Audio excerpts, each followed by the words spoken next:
You're born in Cleveland, Ohio, not New York, not Los Angeles. A city everyone kind of knows, but no one really dreams of going to gray skies most of the year. Old houses, empty factories that shut down long ago. You come into the world in a small hospital on the edge of the city, where the paint on the walls is slightly cracked and the hallways smell like cheap antiseptic. No one makes a big deal out of it. This isn't the moment where everything changes. It's just another child in another family, barely holding on. Your dad is Mark, has 32, but looks closer to 40. He works at a warehouse loading boxes for 10 to 12 hours a day.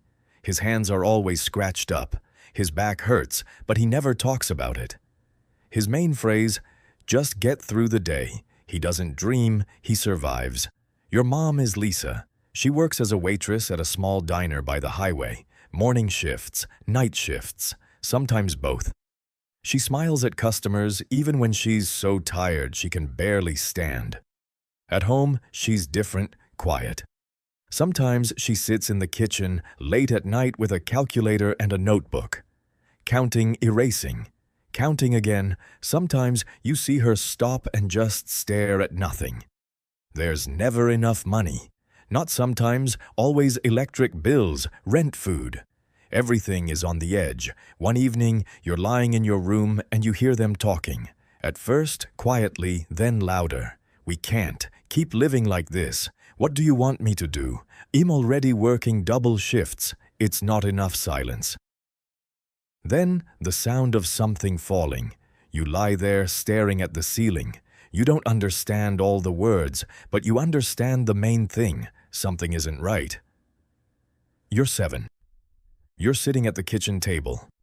In front of you, a simple breakfast toast and cheap jam. You ask, "Can we get that cereal?" "I saw on TV."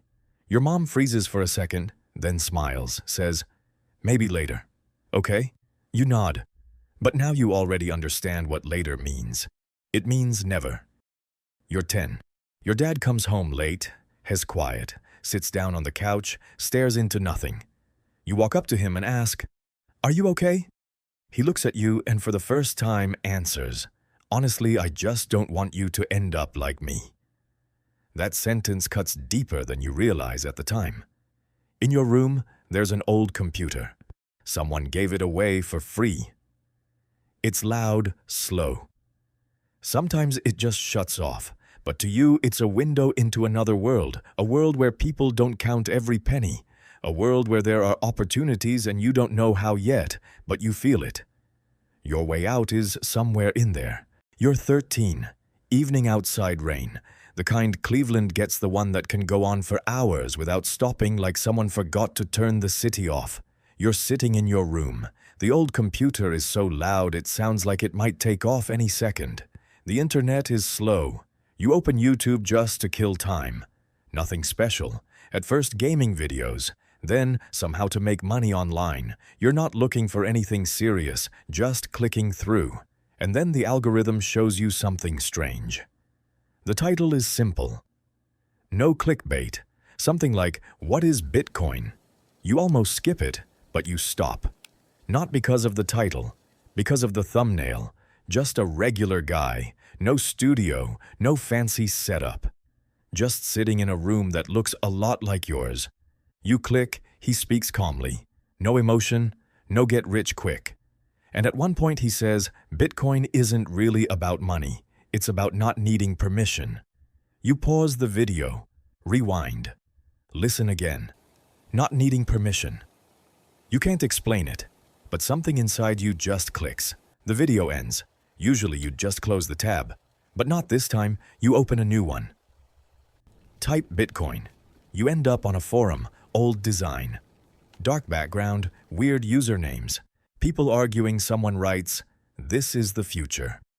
Another replies, "It's a scam." You keep reading, and somewhere in all that chaos, you see a short message. Bitcoin is not money.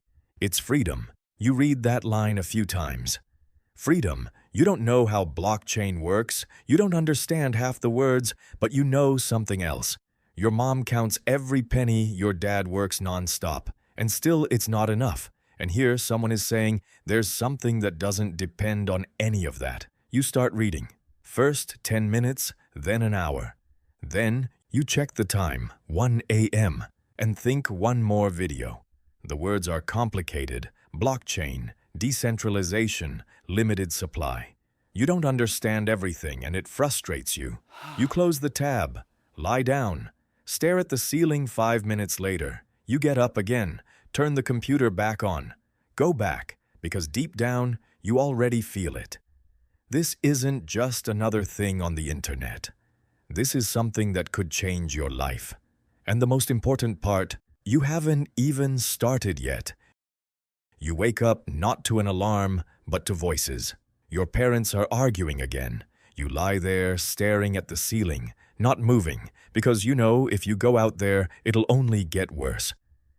In the kitchen, your mom is standing by the sink. The coffee is cold. She's not drinking it, just staring. Your dad is nervously checking his pockets. We're short again. I know. That again sounds like it's never going to end. You sit at the table, same breakfast. You don't even ask for anything else anymore, because you already know the answer. And in that moment, a thought appears in your head. I don't want to live like this when I'm 30. After school, you go downtown. No plan. You just walk into stores. You ask about any vacancies. People barely look at you. They ask about your age. After your answer, they reject you. Next store. Same thing, again and again. By evening, you're no longer speaking confidently. Your voice gets quieter every time you step outside. The wind is cold. You stand there and think, how do people even get started? A few days later, you find a small job, handing out flyers. The pay is low, but it's something. First day rain, not light rain.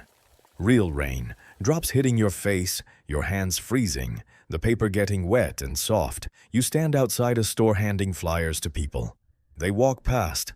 Don't even look. One man takes a flyer, looks at it, then drops it right at your feet. Waste of time.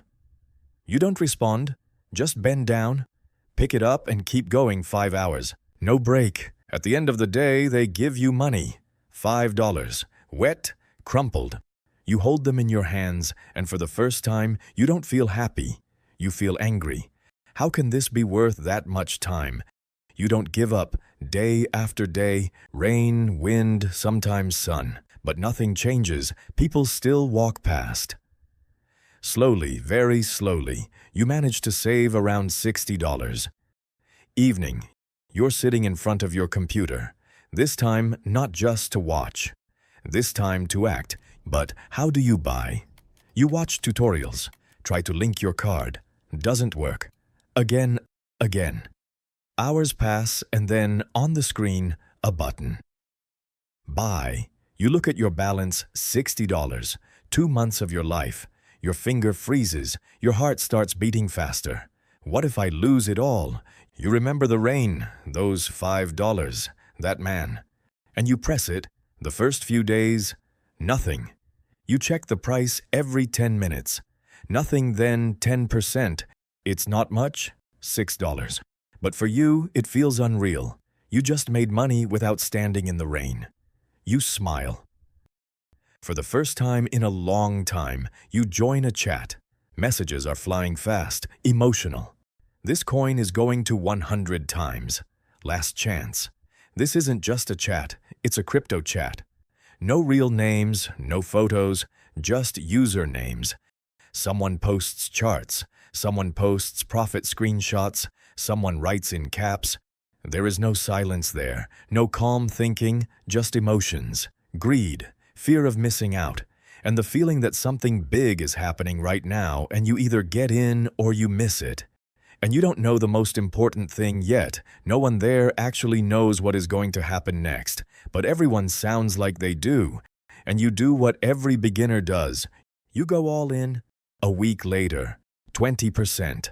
Okay, fine, 50%. Now you're nervous, 80%. You don't move, you just stare. This isn't just numbers. This is those 2 months. That rain, those hours. You're sitting in the dark, the screen lighting up your face, and this time you break, you sell.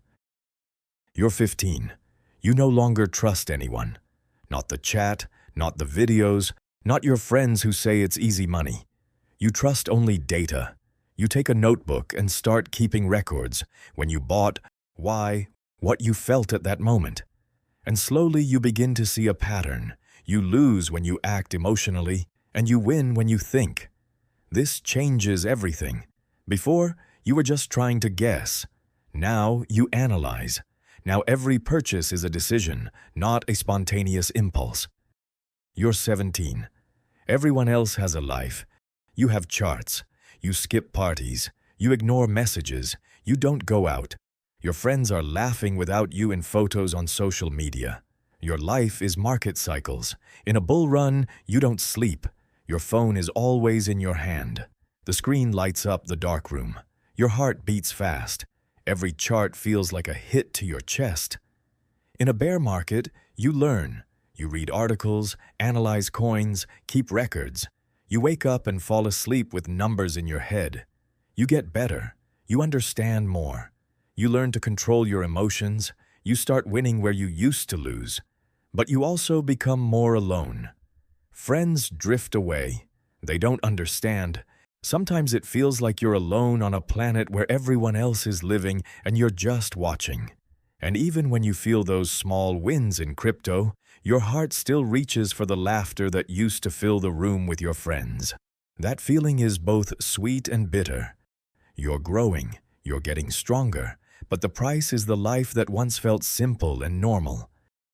You're 19, you're not rich yet, but for the first time, you're stable. You make $300 to $500 a month from crypto. It's not millions, but for you, it's everything. You feel like you can plan tomorrow, like your decisions are starting to have weight. You're no longer fully dependent on others, not on your parents, not on random people. Every dollar is the result of your nights at the computer, your analysis, your notes, your mistakes, and your learning. And when you look at your balance, you feel a kind of pride you never had before. You realize that now your life belongs to you. You're 22. You think you already understand the market. You read charts, you analyze trends, you know when to buy and when to sell, or at least it feels that way. And that's exactly when it breaks you. A major crash. This is no longer just numbers on a screen. This is your whole life over the past few years. The market reacts to global news. Major exchanges announce regulations. Several popular coins turn out to be scams. Panic spreads across social media. People start selling massively. Prices drop minute by minute. The charts turn red. It's not the first time, but this time it hurts the most, because now it's real money. You lose 70% of your portfolio. This is no longer $300 or $500. This is tens of thousands you built over years. Sleepless nights, analysis, risk, work. You lie there staring at the ceiling. No energy, no motivation. Your chest tightens when you think about losing everything. A thought appears. Maybe this is not for me. A week passes, then another. You do nothing. You watch others live their lives. Your friends build careers, go on dates, laugh, and you sit alone with an empty balance and the feeling of failure. One day you open an old file. Notes from when you were 15. Your first attempts, your first mistakes, your first losses. And there you see a line written back when you were scared. Don't quit when it hurts. That's where most people lose. You sit in silence. The room is quiet. Only the screen lights up your face, and suddenly you realize everything you went through is your life. Every sleepless night, every doubt, every loss, every win. And if you stop now, you betray yourself. You betray all those years when you fell and got back up. Something shifts inside you. The fear doesn't disappear, but it no longer controls you. You look at the charts again, but now they are not enemies. They are tools. A map of the path you've already walked and the one you will continue.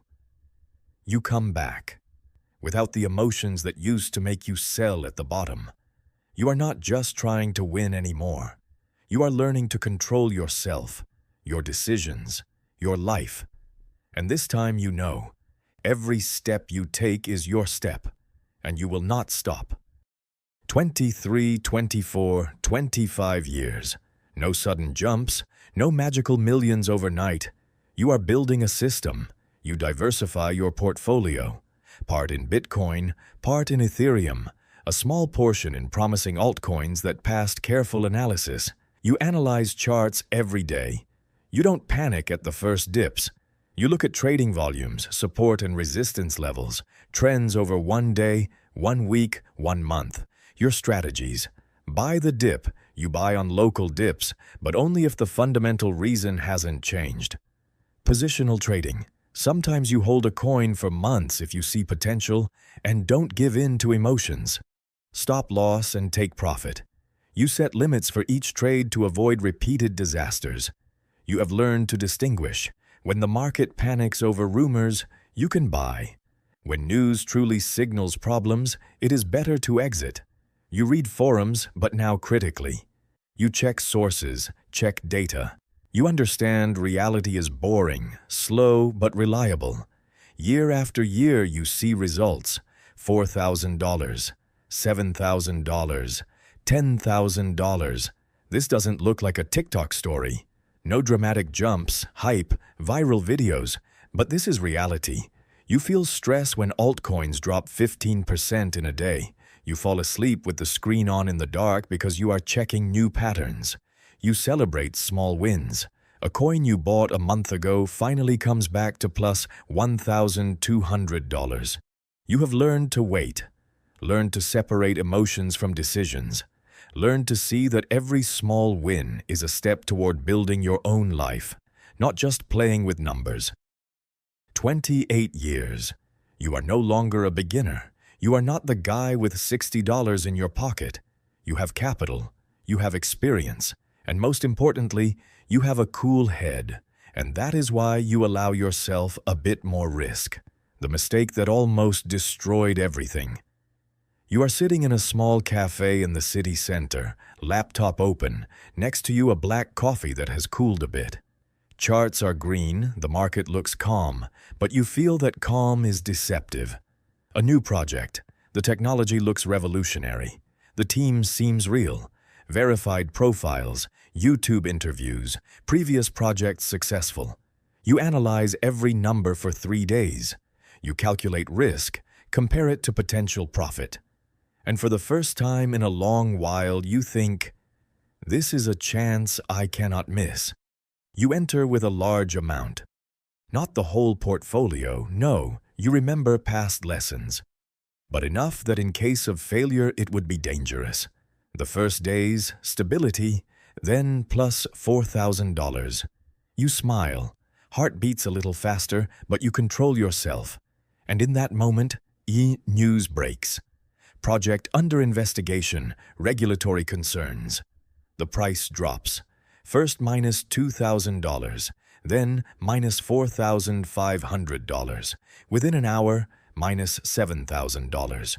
You refresh the page over and over, hands cold, as if to the bone.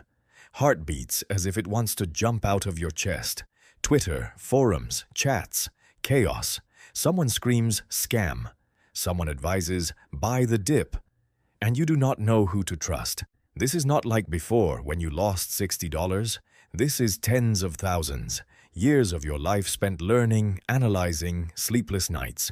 You remember past falls, and you know you have to stay calm. All of it tells you, do not panic, do not sell immediately. You step back, take a deep breath, and start looking for real data, regulator reports, reactions from other verified analysts. Now you are no longer just a beginner. You are an investor who knows that risk is part of the game. And this day becomes another lesson, a lesson that almost destroyed everything you built over the years. 3:48 a.m. You sit on the floor in a dark room. Laptop glows with cold blue light, casting shadows on the walls. You open transactions, look at the numbers, and for the first time in many years, you feel not just panic. You feel true, deep fear. What if I was wrong? Flashes in your mind. You imagine calling your mom, explaining that you lost tens of thousands. She listens silently, and in her eyes you see the disappointment you fear more than any number. You do not cry. You do not scream. You just sit. For hours. Every sound in the apartment seems loud, clock ticking, cars outside, your own breathing echoing. Your hands shake. The price drops a little more. Every time you look at the numbers thinking, one more minute, one more moment, and everything can change. And suddenly, you realize, this is not the end. This is not defeat. This is a test. You remember all sleepless nights since you were 15. Charts, analysis, mistakes, falls, rises. And you understand, if you give up now, you betray everything you went through. If you take a step back now, you return to nowhere. You stand up, not confidently but decisively. Close the tab, start a new analysis. Fear is still there, but now it does not control you. It becomes a tool. In the morning, you do nothing. You don't buy, you don't sell. You watch the charts, and your heart still clings to every number. This is the hardest part. Not panicking, not rushing, not losing your head. Days pass. The price is near historical lows.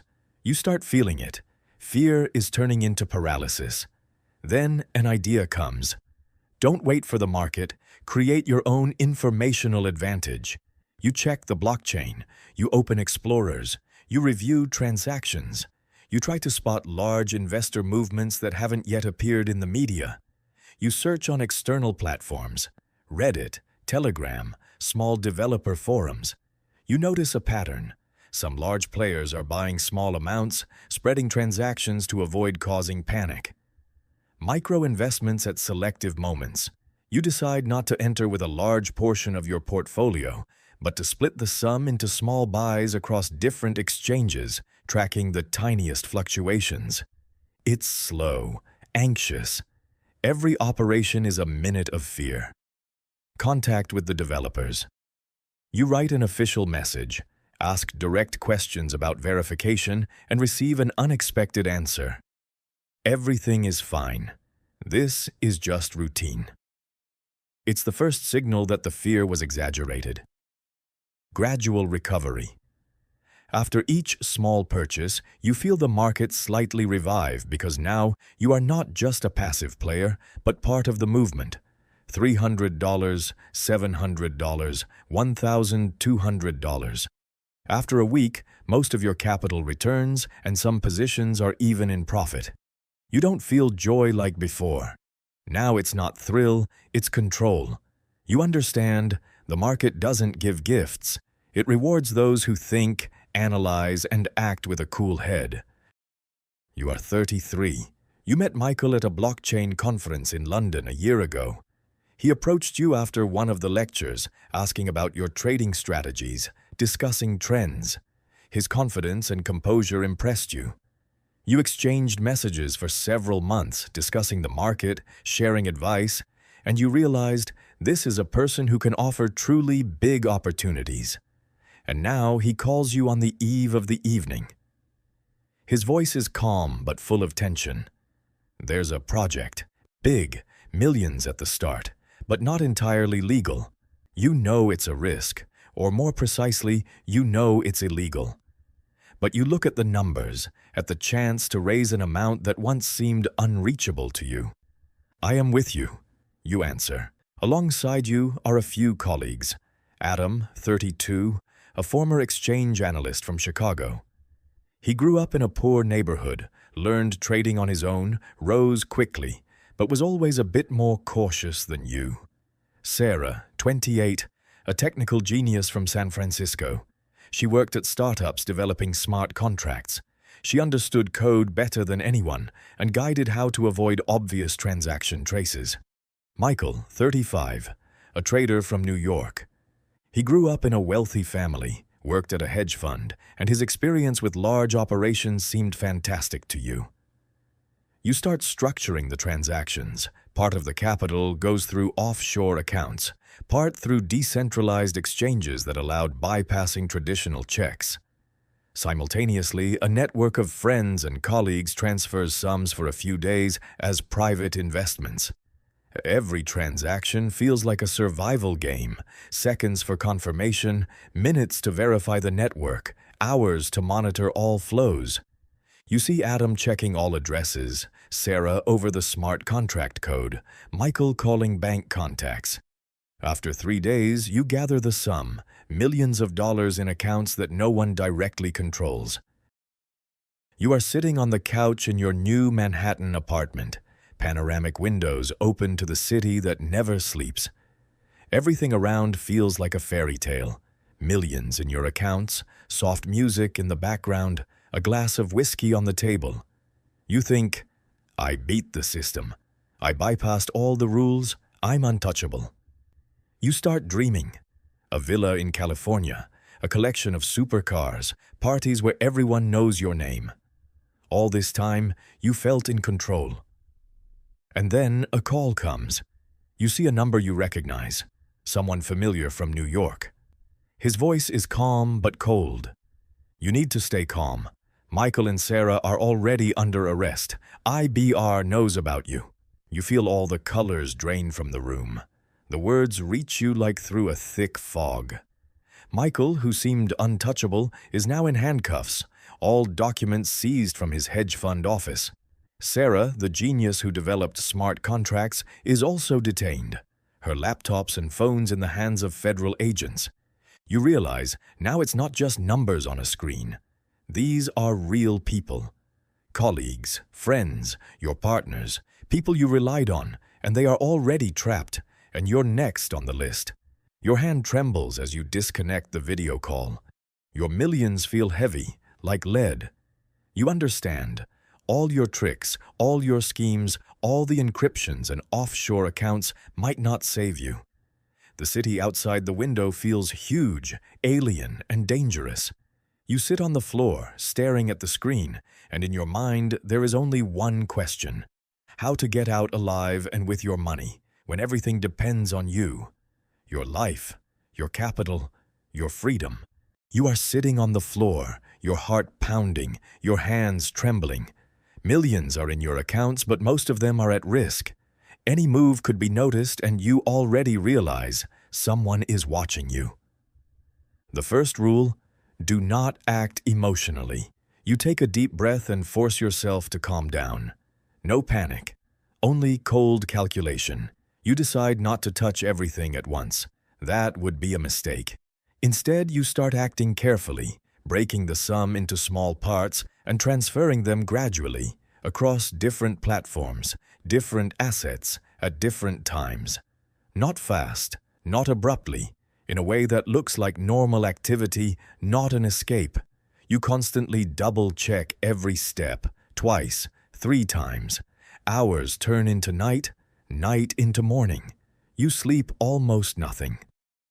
Every move is hard because you know one mistake, and it's over. After a few days, part of the money is already in a safer place. Not all of it, not even most of it, but enough to not start from zero. And then you realize the main thing. The problem is not the money. The problem is you. You cannot just disappear. That would make you even more guilty in their eyes. You choose another path. You stop. You stop moving the money. You leave part of it where it is intentionally, so it looks like you don't control the situation, like you are confused, late, too slow. At the same time, you consult with a lawyer, carefully, without unnecessary words. Not to escape, but to avoid making things worse. The days pass slowly. Every call makes your heart tighten. You don't know if they will come for you tomorrow or in a week, or if they are already on their way. Some of your colleagues are already under pressure. Some stay silent. Some start saying more than they should. And you realize this story is far from over. Time passes. The tension does not disappear. It just becomes quieter. No one comes. No one calls you directly. But there is no victory either. You don't feel like you won. You feel like you barely held on the edge. You sit in the darkness of your apartment, looking at the lights of New York, and for the first time in a long while, you think not about money, but about how close you were to losing everything. Not just your capital, but your freedom. And in that moment, you understand something you ignored before. Some risks are not worth any millions. You are 55. The world around you has changed. What once seemed like a weird internet thing is now part of the global economy. You no longer chase the market. You watch it, calmly. You are experienced. You no longer dive into illegal schemes. You don't chase quick money. For you, it's just numbers on a screen, pieces of paper that don't define your life. You wake up not to an alarm clock, but to the light streaming through the panoramic windows of your villa. A house on the coast, glass, concrete, minimalism, silence. You step onto the terrace with a cup of coffee. Before you, the ocean. And in that moment, you don't think about charts. You think, I did it. You remember those $5 in the rain. And now, your capital exceeds 40 million. Not from a single deal. Not from luck, but from years, from pain, from losses, from discipline. Your villa costs around 6 million. In the garage, your cars, Lamborghini, Bugatti, Rolls-Royce, once you only saw them online. Now you open their doors, and they are yours. You no longer belong to companies where you constantly have to fight for your value. Your circle is people who have walked their path. Entrepreneurs, investors, those who once risked and lost, but rose again. The conversations have changed. They are no longer about numbers in an account. Now it's about vision, strategy, ideas that can change the world. You feel that here among these people, your place is not for money, but for knowledge, experience, and real forward movement. One evening, you sit on the terrace. The sun sets. The sky turns orange. You look at the distant city, and suddenly, a picture forms in your mind. You, 14 years old, in the rain, with flyers in your hands. Cold, tired, $5 in your pocket. And you smile quietly. You don't think, I'm rich. Those numbers haven't defined you for a long time.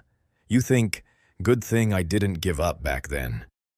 Because the truth is, all these millions, this villa, this car, they are only the result. They don't explain anything. The main thing is how you learned to fight your own fear. How you took steps when your body trembled from the unknown. How you got up after defeats when it seemed nothing would work out. That path, all the sleepless nights, all the risks, all the mistakes, made you who you are. This is the lesson. True success is not in money, not in status, not in things. It is in the ability to keep going, in the strength to continue even when the pain is unbearable and failures seem insurmountable. Anyone who has faced fear and didn't step back knows. By taking that risk then, you open doors no one else could. And that is your true capital. You are 78. You no longer chase anything. You have everything you need. But the most valuable thing are the memories of the journey. You close your eyes, and once again you see. The night at 28, the unforgettable adventure at 33, the rises after the falls, and that first click, buy. And if someone is listening to this story now, you want them to understand only one thing. You were not born into this life. You built it.